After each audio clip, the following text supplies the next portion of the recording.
Hello again. Thank you for joining us today at the Meisner Law Group for our webinar, Pets in the Community Association. We'll be covering everything you need to know about pet issues, from the best provisions to have in your governing documents to enforcement of those provisions, including the discussion of when you may have to make a reasonable accommodation to comply with fair housing laws. Mr. Robert Meisner will be our presenter today. Mr. Meisner is the principal attorney and founder of the Meisner Law Group. We're based in Bingham Farms, Michigan, where we have provided legal representation statewide for condominiums, homeowners associations, individual co-owners, and developers for over 40 years. Mr. Meisner was the first lawyer in Michigan and is among the select few attorneys in the country who have been recognized with the fellowship in the Community Associations and Institute's College of Community Associations Lawyers. His book, Condo Living 2, The Authoritative Guide to Buying, Owning, and Selling a Condominium, is available at momentumbooks.com. And at this point, we'll go ahead and turn it over to Mr. Meisner and get started with the first slide in our presentation. Mr. Meisner. Hi there, and glad that all of you have had the opportunity to join us. We're going to be talking about pet restrictions. This presentation has been reviewed by Joylee and Sophia, the legal beagles in our firm, for accuracy. So we're not the only ones that put this together. We've also had our beagles involved in this process. You know, there's an old expression in condo operation. It's called the problems of condos are considered to be pets, parking, and people, the 3 Ps, so to speak. Well, one of them happens to be pets, and obviously we are pet lovers, but obviously also in representing over our career thousands of condominium and community associations, we have dealt with pets as an issue in all respects for a long, long time. And you know, the issue becomes, do you want pets in your community or do you not want pets in your community? Does it enhance the fair market value and the marketability of the condominium units to allow pets, or does it deprive homeowners from getting the fair value of their property because dogs are available for domicile, so to speak, in the community? So these are issues that are usually left to the original developer when he establishes the community association documents, and developers have gone in various directions in terms of how they handle this. And then once they establish whatever criteria there are for dogs or no dogs or pets or no pets, then of course the co-owners and the board of directors are left with the decision as to how to proceed, whether to change the documents, you know, what is the process that's going to be followed with respect to pets. So let's talk initially about creating pet restrictions, and this assumes that we're not talking to developers at this point, which is a whole other subject matter. We counsel developers over the years in terms of putting together condominium documents and community association declarations, and we sit down with the developer and say, okay, look, pets are an issue sometimes. What do you want to do about a reasonable pet restriction? And that's up to the prospective developer to do what he thinks is or she thinks is best for the community. But let's assume that we're past the original developer. Let's assume that the board of directors is controlled by the individual co-owners.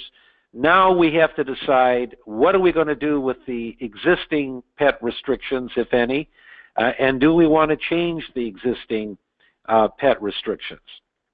So we're going to talk about some of the general kinds of restrictions that we see in these communities. And typically there is a limit on the total number of pets of perhaps no more than 2 cats and or 2 dogs. There may be no limitations on the amount of cats or dogs, or there may be a total prohibition on the number of dogs or cats or pets for that matter. And we'll even talk about what we mean by pets a little later. And of course, we're also going to talk about the fair housing, reasonable accommodations issues that come into play as far as this goes also a little later on. Now, normally there is a provision, and I think this is reasonable, to say no farm animals, no livestock, reptiles, exotic animals. You know, again, this would be subject to the fair housing reasonable accommodation issues. But, you know, you don't know if you want, I don't think, poisonous rattlesnakes hanging around the condo project. So, I think it's reasonable to put some sort of limitation on the kinds of animals or exotic animals that can be existent at the condominium. Some associations have language to the effect that they will prohibit any savage or dangerous animals. Well, now you're getting into whether a pit bull is a dangerous animal or not. The pit bull people will scream loudly about any criticism of pit bulls as being a dangerous animal. I've written a column for the hometown newspapers, observant eccentric newspapers, for over 35 years in the Detroit area, and we put in a question or an answer to a question about pit bulls and suggested that perhaps it's reasonable to limit the use or the allowance of pit bulls in a condo, and we got all kinds of responses from people that are obviously in love with pit bulls. So you've got to be careful about how you characterize certain animals to be excluded and whether or not that in and of itself is a reasonable restriction. And when I talk about reasonable restrictions, what I'm really saying is that in order for something to be enforceable in the courts, there are two criteria that have to be established. First, the restriction on itself has to be reasonable. So it has to have some reasonable relationship to the safety and health and operation of the community. So, precluding pit bulls itself may or may not be a reasonable restriction in the eyes of a judge. And secondly, the restriction has to be enforced uniformly and consistently, and I would say also vigorously.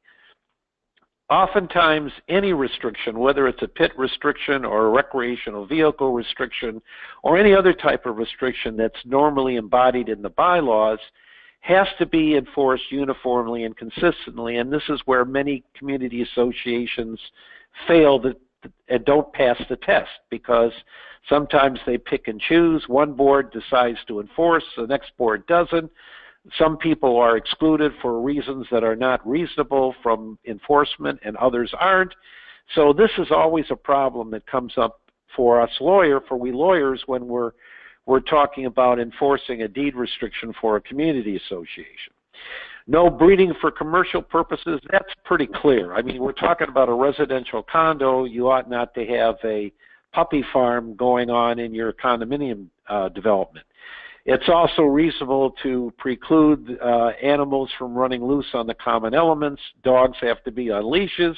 That's pretty well established by the local ordinances in most instances. They have to be carried in secured carriers.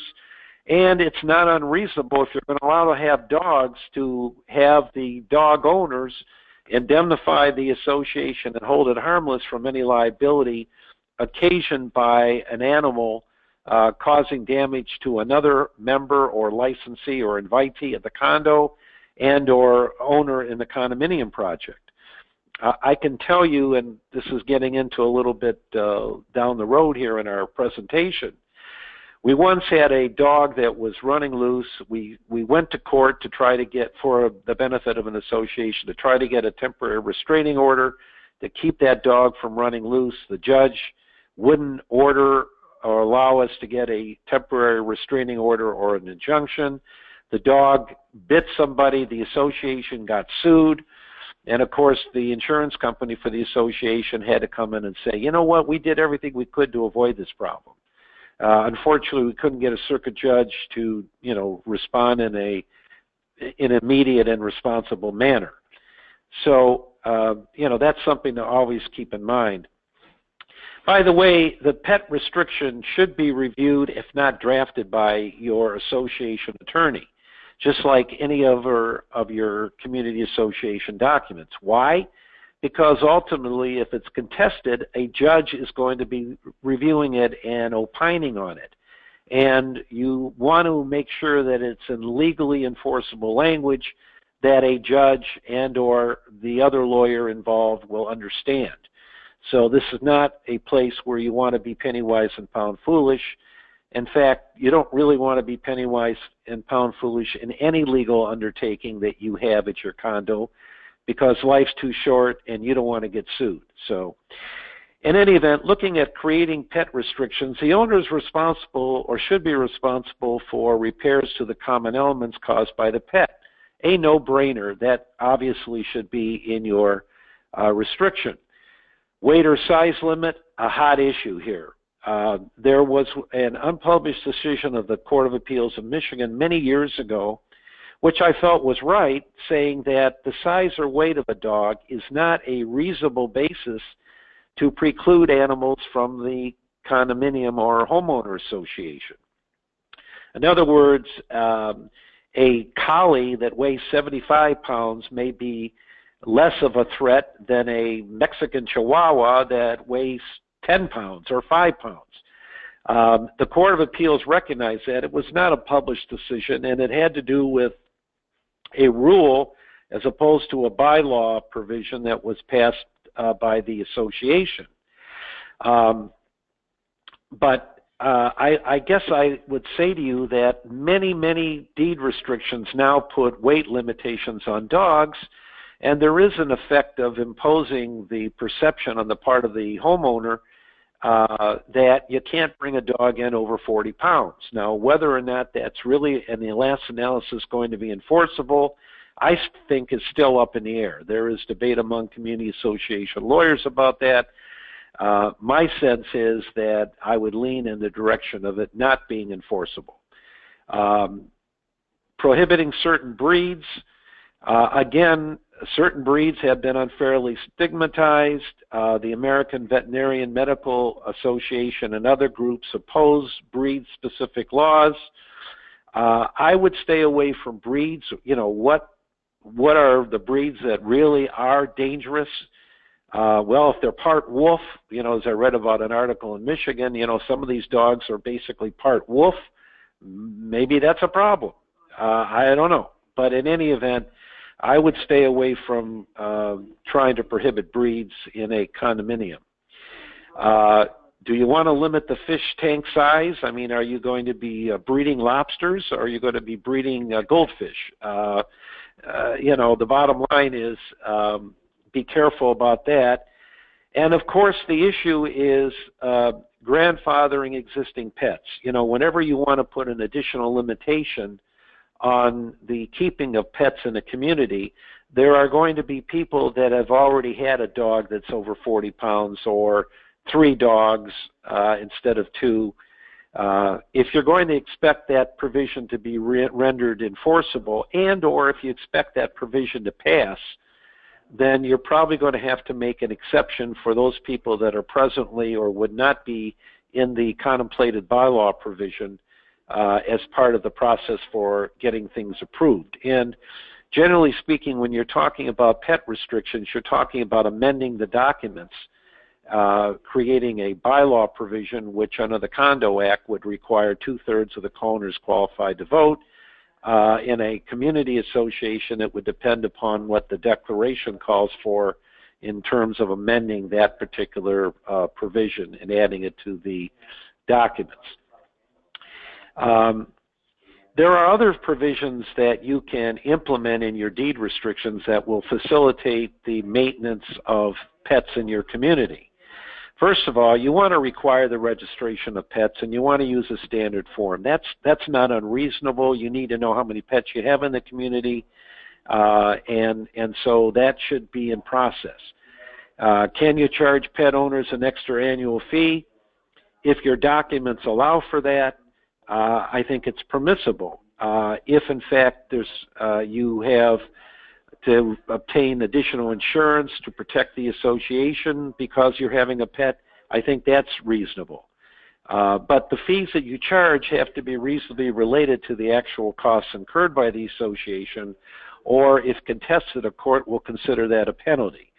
And of course, when we're talking about service and emotional support animals, you can't charge for that. And you got to be really careful these days about emotional and support animals in terms of how you deal with them. Now, we'll be talking at the very end about a new statute new bill that was just submitted in the legislature no more than a couple weeks ago to deal with the whole issue of emotional and service animals and the manner in which people seem to fudge the rules, so to speak, in terms of claiming emotional or service animals.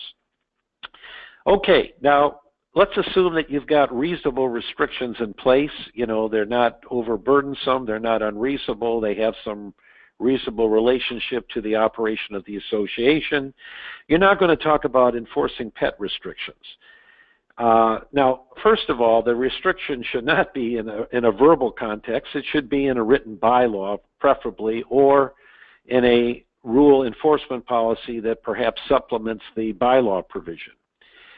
There should be an outline of the procedure for reporting violations, and of course this applies to any type of bylaw violation. The association should have a bylaw enforcement policy, just like they have an assessment collection policy.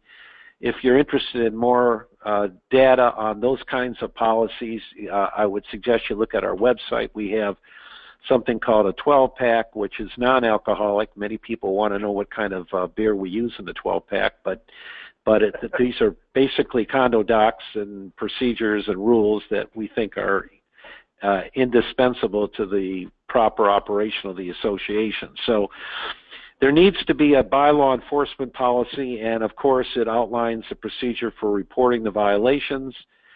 Then you've got to provide a certain amount of due process, written notice of the violation to the co-owner involved. If you have a fine schedule, again, you've got to be precise in terms of how you follow the fine procedure. I am not and never have been enamored of the fine procedure because in the last analysis, even if you comply with the due process requirements of the fine, which I happened to draft those requirements in the Condo Act in 1978, you still have to establish in the last analysis whether or not the violation occurred. You can fine all you want until you're blue in the face, but if the underlying basis for the fine is not valid, then the fine procedure is not valid. And it reminds me of a situation I encountered a number of years ago when I took over representing a condo association from another attorney, and the dog owner had been fined $50 a month to keep the dog, and the board didn't have the intestinal fortitude to pursue the dog owner. Well, I finally said to the board, hey, the guy's happy to pay $50 a month, you know, to keep his dog.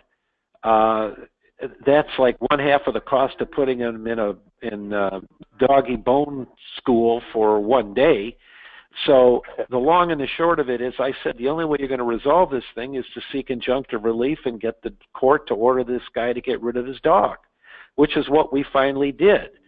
So I would submit to you that fining somebody for keeping a dog may not be the best remedy. And of course, if the dog defecates and you can prove it in the right or the wrong spot, then maybe the fine is in order. But again, it's a whole matter of complying with the proper fine procedure. If you've got repeat instances or offenses by the same animal, I think you need to sit down and talk to the animal directly. I mean, we sit down with Cocker Spaniels all the time and discuss their problems with them. Sometimes the Cocker Spaniels comply, sometimes they don't. If the Cocker Spaniels in direct communications do not comply, then we have to go after the homeowner who actually owns the Cocker Spaniel. So you need to talk to your attorney about what is the best course of action to take. I've even seen where some associations employ DNA testing to confirm who committed the waste violations. My experience with the Cocker Spaniels have been that they never admit it. It's one of those things that, you know, they're always blaming some collie or something like that. So I don't think you're going to get any direct response from the Cocker Spaniels directly. Now, getting into the enforcement of the pet restrictions, again, as I said earlier, you need to enforce your pet restrictions consistently, uniformly, and aggressively. And of course, if you're not inconsistent, that will lead to discrimination claims. And if you are involved in a protected minority person, not only are you involved in discrimination claims, which would impede your ability to enforce the restriction, but you're also impinging on the possibility of being held accountable for civil rights violations. So it's important that you have a consistent, uniform, and aggressive policy in dealing with all this. You also want to make sure that any interested directors recuse themselves. In other words, if somebody is the subject matter of the complaint and they happen to be a board member or somehow related to the board member, I should say to the dog owner or pet owner, then they should recuse themselves from any consideration. Same with failing to enforce all could lead to waiver of the rights. And, of course, the possible liability for not enforcing the pet restrictions. Just as I indicated just a few minutes ago, letting that dog run loose, letting a vicious dog who bites people stay on the condominium premises, that's going to lead to liability for the association and, for that matter, the board of directors. And if you have knowledge of a vicious... that is the picture of the most vicious dog that I could find on the internet there, Mr. Mayor. Yeah, that scares me just looking at him. Yeah, look out for that guy. If you have knowledge of a vicious animal, you must act promptly to remove it. I don't think that is subject to debate, and you need to act quickly on that.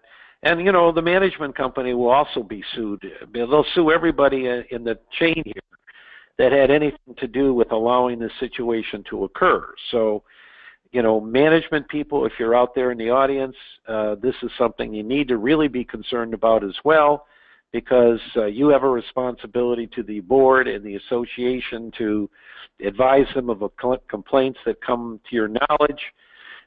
If you have an on-site person there, you're even on a greater degree of responsibility in terms of seeing what's going on there.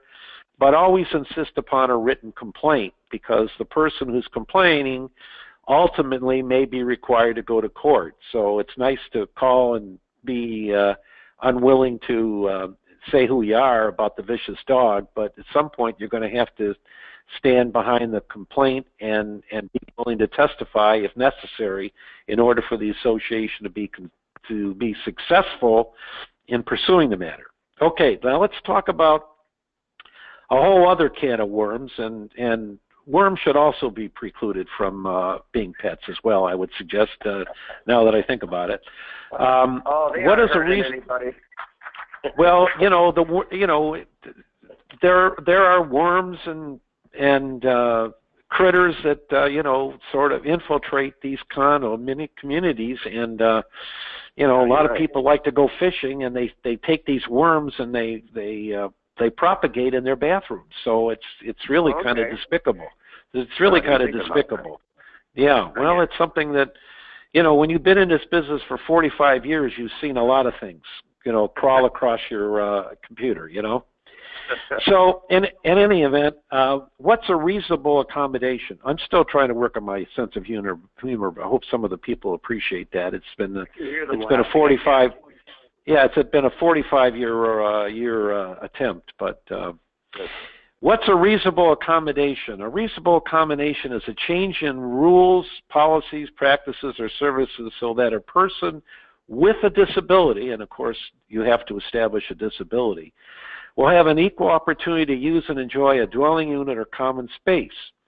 A housing provider, that's a community association, a condo association, homeowner association, should do everything he or she can to assist, but he or she is not required to make changes that would fundamentally alter the program or create an undue financial and administrative burden. Reasonable accommodations may be necessary at all stages of the housing process, including application, tenancy, or to prevent eviction. And that's from the Department of Housing and Urban Development.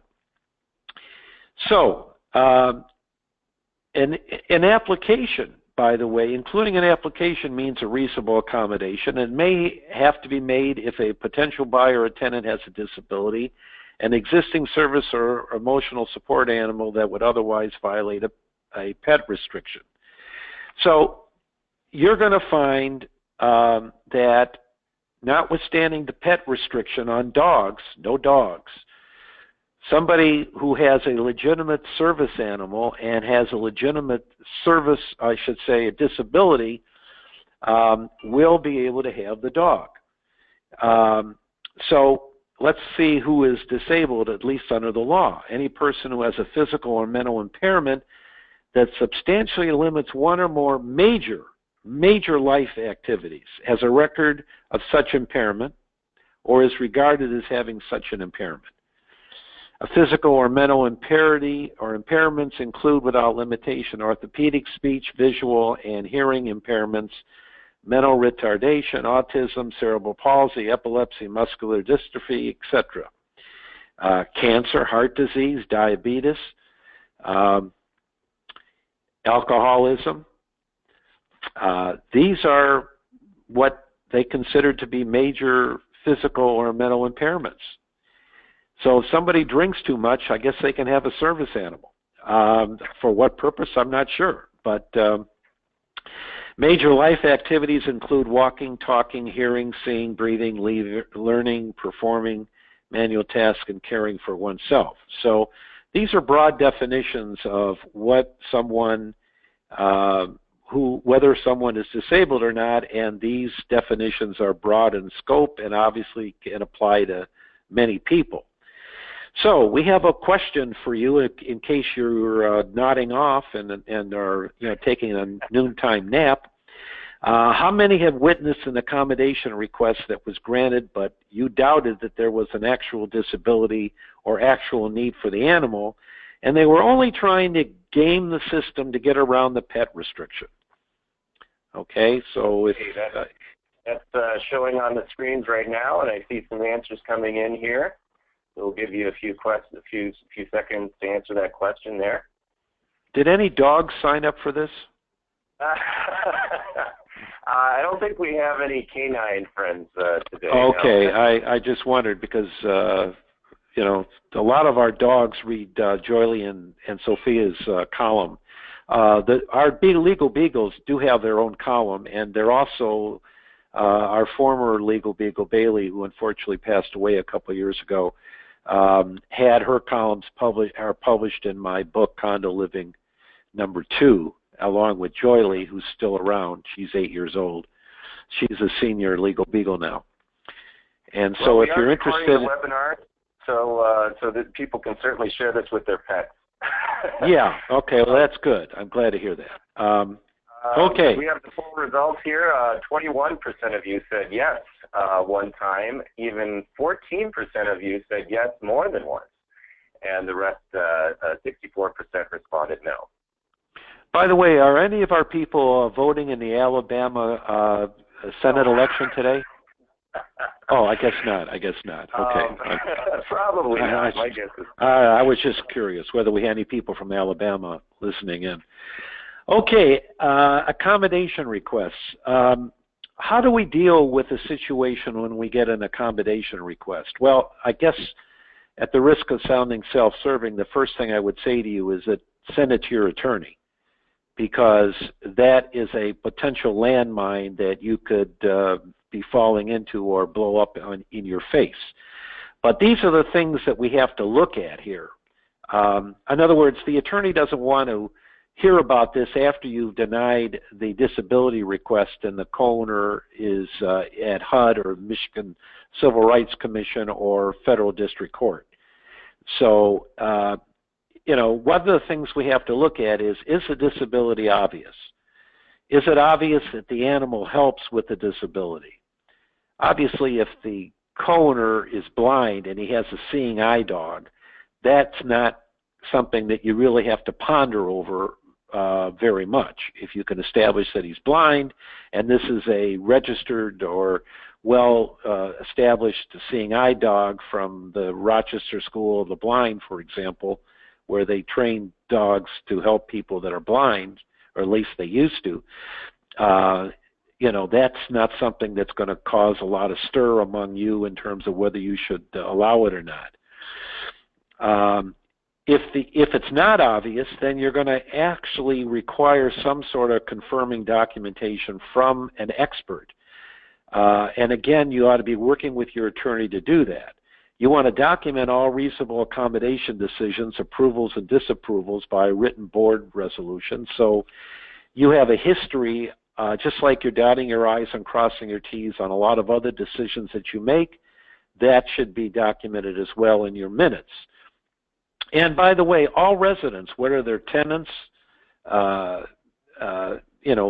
non-co-owner occupants, in other words, they don't have a written lease, but they live there, they have the same housing rights as residential owners, okay? The accommodation requests, if in fact they do ask about an animal, they are not considered pets under the provisions of your documents. So in other words, if they want a dog because they need that dog for emotional support, they're not considered pets for the bylaw provision until you go through the process of determining whether it's a reasonable accommodation request.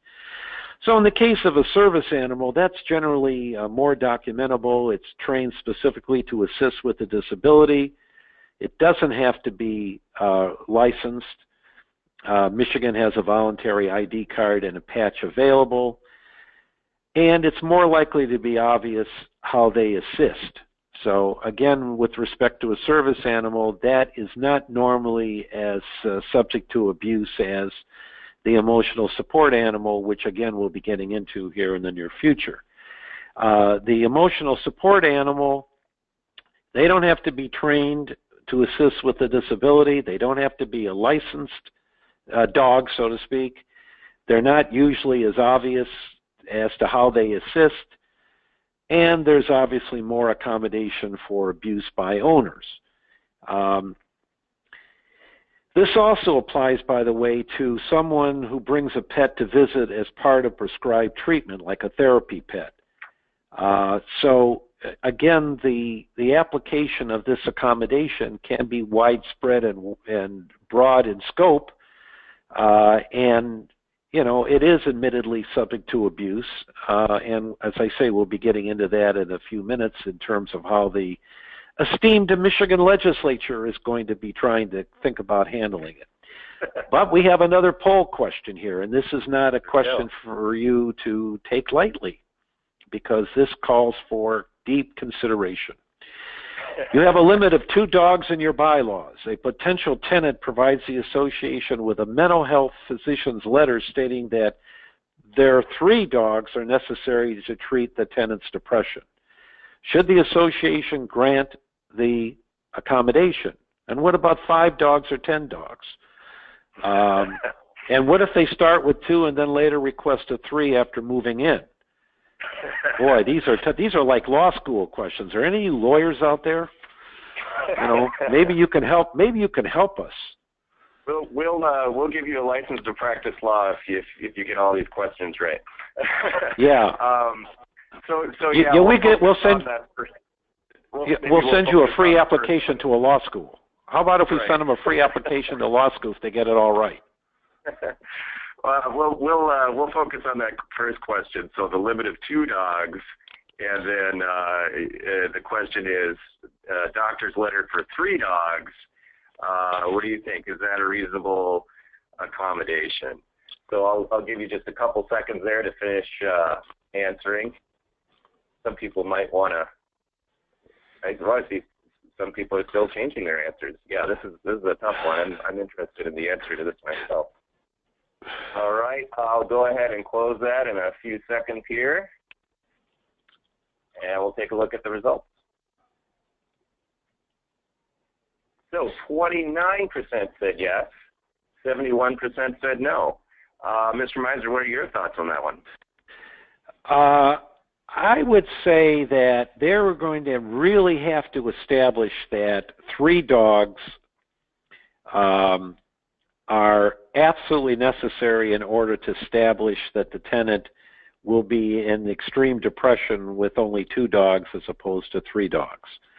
I think that they would have to ask reasonably for a letter from a therapist as to why 3 dogs are necessary as opposed to 2 dogs, and why 5 dogs or 10 dogs are necessary.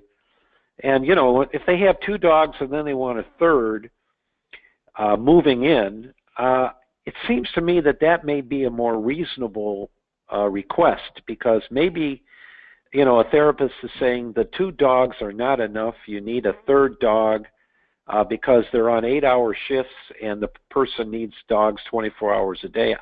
You know, the dogs are sleeping.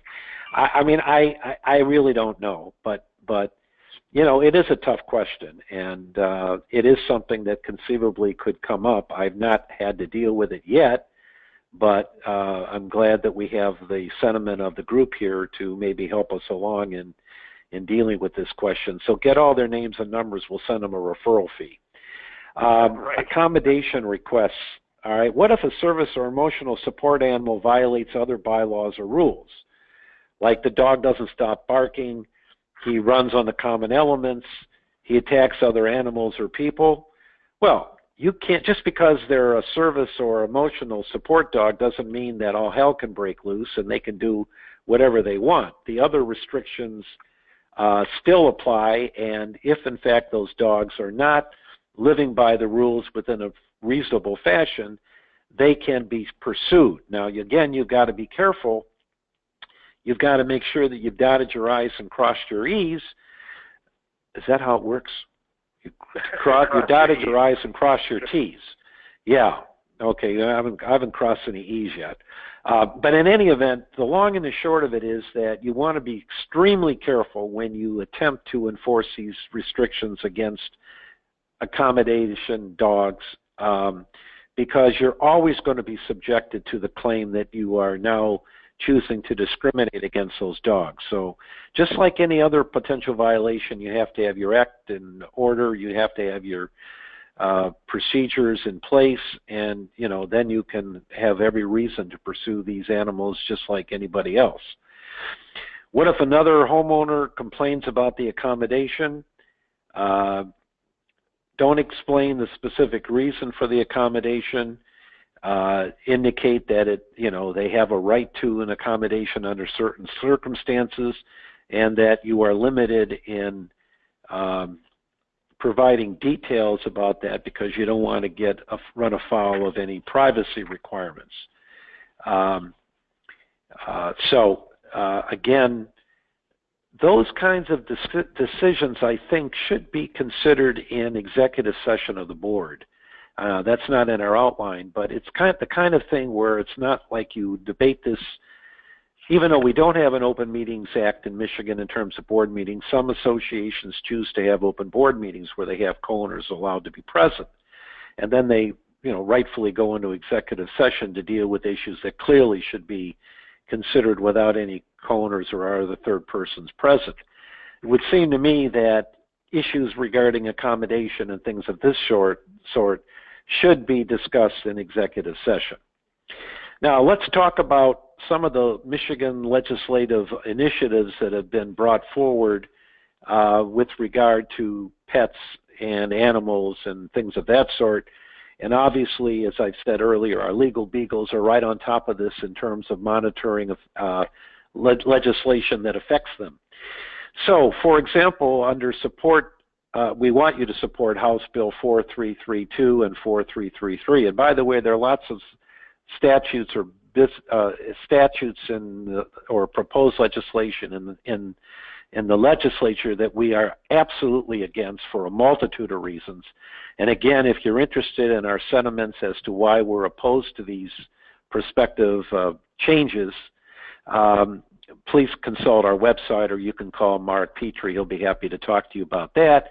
Also, I think while we're talking about this, I want to put in a plug for the fact that we have been against what we consider to be the heinous changes to the Nonprofit Corporation Act that were passed in the lame duck session of the 2014 legislature that nobody in the community association world knew about, which have really put a stranglehold on the rights of consumers, condo associations, people dealing with developers and the like. Really, in my judgment, a travesty, and we are in the process of trying to get some legislative assistance to bring these to the forefront of the attention of fair-minded legislators to make some corrections. So again, if you're interested in our thoughts and concerns about that, I've been involved in condo legislation since 1978. I was involved in drafting major changes to the 1978 Condominium Act, the 2001-2002 amendments. So we're still actively involved in monitoring legislation, trying to improve legislation, creating case law, sometimes good, sometimes not so good for condos. But hopefully we can get justices on the Supreme Court and judges in the Court of Appeals that understand the issues of condo associations and make things more receptive to the needs of condo associations. HB 4332 and 4333 criminalize the torturing or killing of an animal with intent to cause mental distress or exert control over a person.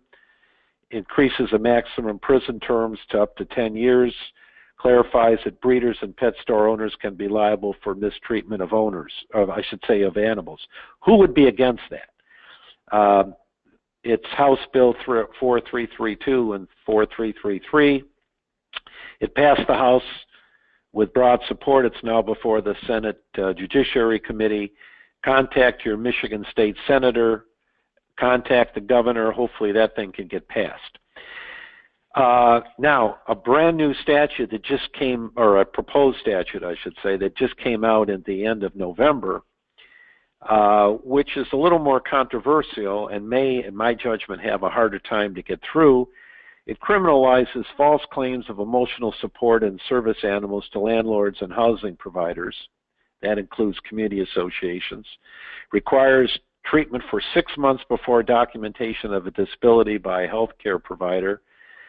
It calls for an annual recertification upon request and allows complaints of alleged false claims to be reported to the Michigan Civil Rights Commission. I get the idea behind it. I think that there are abuses. I'm not sure that this is the way to resolve them. I will be surprised if it gets very far, but I could be wrong. But I think that to wait 6 months in order to establish that you're in need of a protective animal is kind of ridiculous. And I don't know how you're going to show intent also, which is always a precursor to proving a criminal act. So I think that that's a step in the right direction, but maybe way too far. But again, it's there. We wanted to bring it to your attention. We bring these things to attention of our clients whenever we see legislation that is important to community associations, good or bad, and we elicit their support in expressing their interest and concerns in these types of situations. So that is about it. I'm a couple minutes over the 45 minutes that we kind of allotted to this, but we're happy to answer questions to the extent we can, or we'll turn it back over to Mark, and we'll go from there.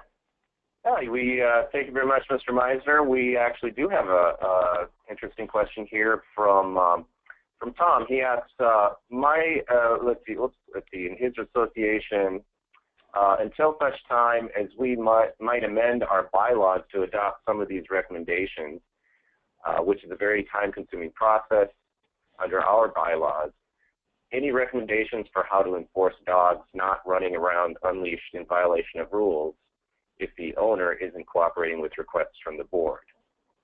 Well, again, it's like any other bylaw violation. The board has to be assertive and have a process or a procedure in place to deal with bylaw violations. So if the dog's running loose, you have a professional management company, and I'll just outline in general what our bylaw enforcement procedure is, and he may be interested in taking a look at that or acquiring it from us, because if they don't have these procedures, they're always subject to not enforcing these provisions uniformly and consistently.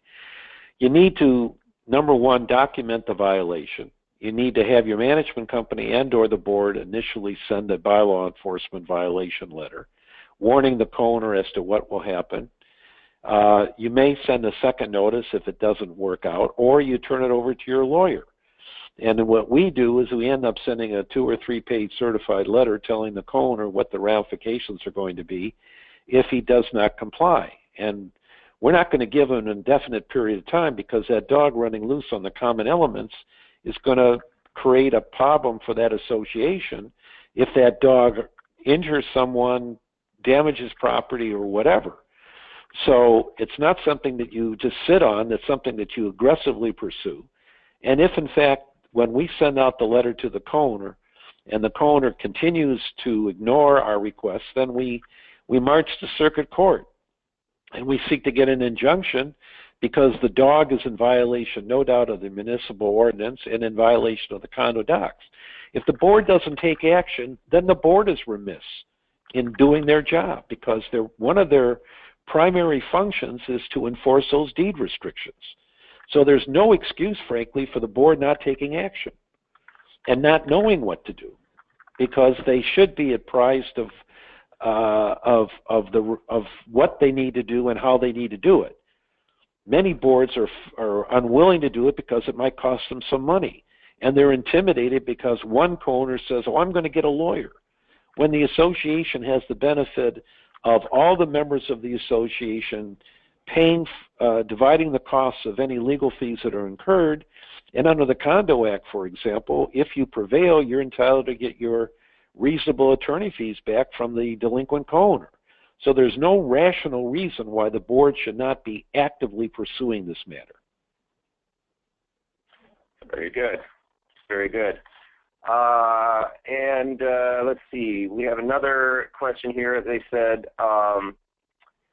they heard of a case where someone had written confirmation from a doctor that they were not physically able to hold their service animal on a leash, and they asked to be allowed to have it unleashed in the common elements. That's interesting. What do you think about that, Mr. Meisner?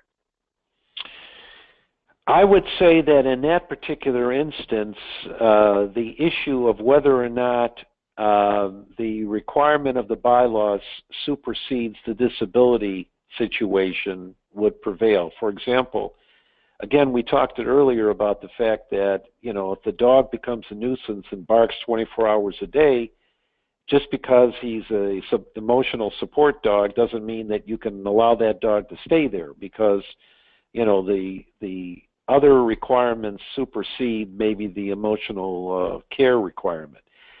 So I would say in an instance where that dog runs on the common elements unleashed, that there would be a good argument on the part of the association that that is not a reasonable required accommodation.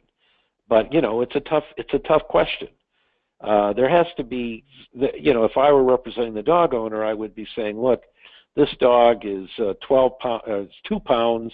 He's not going to hurt anybody, and he's only going to run in the backyard, and we have a dog fence there that keeps the dog from going out on any further area than the common elements.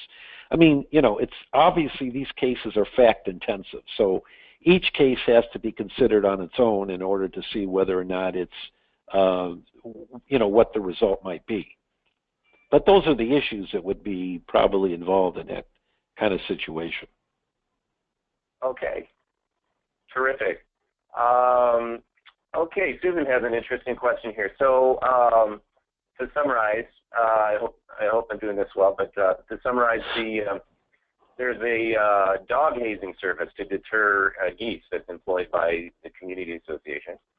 And so some co-owners have raised the issue, well, these dogs are running off leashes, isn't that dangerous? But obviously that's necessary for the dogs to do their job of chasing the geese away. So, what do you think of that? I mean, that's well, that doesn't have anything to do with disabilities, but what that has to do with is, right? Yeah, the association is apparently the one that's contracted for those services. And again, if it's a reasonable precaution that's being taken by the association, fine. Obviously, the association still will be held accountable if there is any damage to or injury to a member of the association or anybody else for that matter for allowing those dogs to run loose. So this procedure has to be under some sort of control, and it's okay if it's under control. The association has a legitimate reason to do this, and obviously the purpose is to get nasty geese away from the condominium project. So it would seem like the purpose of the, now this might create an international incident because they're Canadian geese, but short of an international incident, I think it's a legitimate purpose. Great. Yeah. And it looks like we just have one more question here from Paris. Paris is asking, what if you wanted a dog for security reasons? For example, your wife is home alone, but would like a dog for protection. So I assume that would be what the question is. Could you request an accommodation? So if you had a no dog rule in your bylaws, could you request accommodation? Well, basically, you're scared or you want the additional security of a dog to guard you. Again, an interesting question. We've really gotten some interesting questions that I have not had to encounter in my 45 years. At least I don't recall that. I would say that the way a homeowner would handle that would be under the rubric of emotional support. In other words, the person is traumatized by being home alone, that they need this dog to provide a sense of protection to them. I don't think that having a dog for security purposes alone would overcome or supersede the anti-dog restriction. I think that if in fact, here's an interesting thought. Now, what if you were previously the victim of a serious crime in your home? Would that be supportive of that kind of a request? Again, I don't know that it would. If the board doesn't have the basis to make any exceptions for dogs, other than emotional support or service animals, then the fact that they've been victimized in their home may not be enough of a reason to disregard the bylaw provision. Again, I would say that if in fact they've been victimized by crime, they go to a shrink and they say, look, I'm traumatized because I've got a history of break-ins and I need a dog to protect me, and that's the emotional support that I have or need. And I think that under those circumstances, that would be, I'm not a psychologist or psychiatrist, well, I tried not to be. The bottom line is that, I think that would give the association a basis by which to allow that homeowner to have a dog. Because of a prior situation where there was, criminal activity. Right. All right. Terrific. I believe that just about wraps it up for our Q&A portion.